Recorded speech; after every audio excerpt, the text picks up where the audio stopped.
Yan po ang ating agenda ngayong gabi. Ako po si Pinky Web. Ako naman po, si Willard Cheng. Okay, at ako po si Corina Sanchez Rojas. Sa bawat issue may anggulo at ang balita may agenda.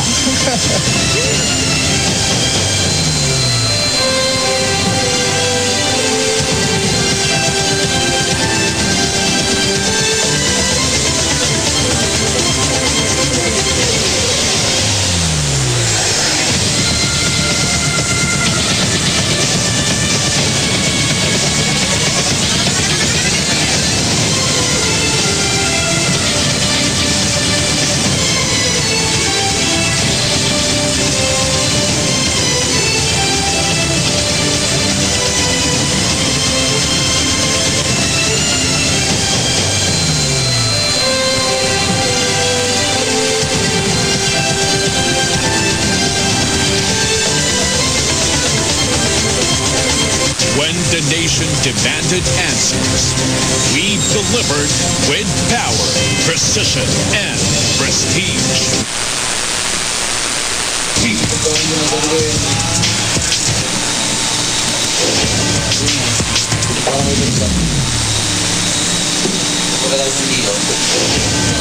Galing. Galing. Tapos ito, 7:30 na.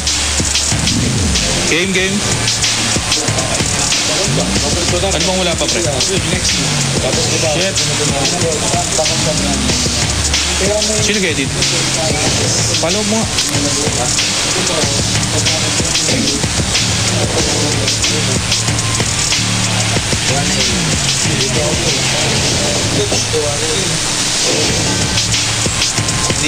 Ano ba yung inaantay? Pangilan yun? bago yan. Sige, abal na lang. Yan na muna. Yan na muna. Sige na, game na tayo, pre. Uy, live ko na. Uy, live ko na. Saka ng media. Kaya mas ako. Kaya mas ako kung hindi ko lang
Balitang Balita dahil matapos ang halos 4 na dekada. Ang number 1 tabloid bilang radyo, TV na.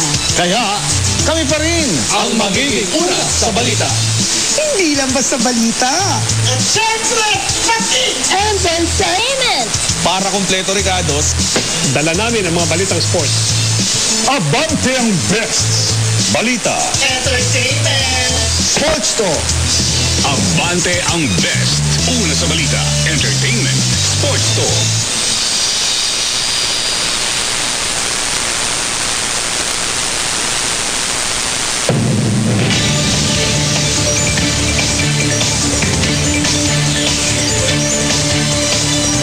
Abante. Nangunguna sa pinagkakatiwalaan. Maraming salamat. Patuloy kaming maghahatid ng mga totoong balita at serbisyo. Abante ang best. Una sa balita. Entertainment. Sports to. Ang mga pahayag at opinyon ng mga host at interviewees ng Sports Now ay hindi kumakatawan sa posisyon ng DWAR Abante Radio at Prage Management. Nakabantay sa mundo ng pampalakasan.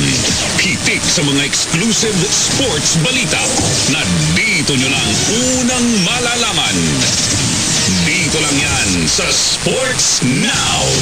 Mapapakinggan sa 1494 DWAR Abante Radio at mapapanood sa Abante Teletabloid.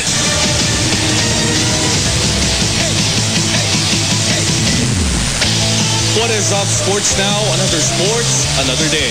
Ako ang inyong kasandigan sa mundo ng pambalakasan, Zeus Valdez. Magandang gabi, Pilipinas, at sa lahat ng ating ka-Abante Sports worldwide. Abante na tayo sa balitaan. Narito na ang mainit na balita na nakalap ng Sports Now. Ulo ng mga umaabanteng balita sa mundo ng pampalakasan. The Bees, Calvin Abueva at Jeric Balanza biyaheng Northport na at William Navarro. Mas palalakasin ang Magnolia Chicken Templados Hotshots. Agent ni Michael Jordan may maanghang na pahayag kay Los Angeles Lakers star LeBron James. Sa volleyball, Bella Bilen pangungunahan ang 2025 Premier Volleyball League Rookie Draft. At eto kaabang-abang, isang professional basketball player ang posibleng patawan ng death penalty dahil sa tsongke. Dito lang yan sa Abante Radio Sports Now. Aabante na ang mga balitang mabilis, mabangis, walang mintis.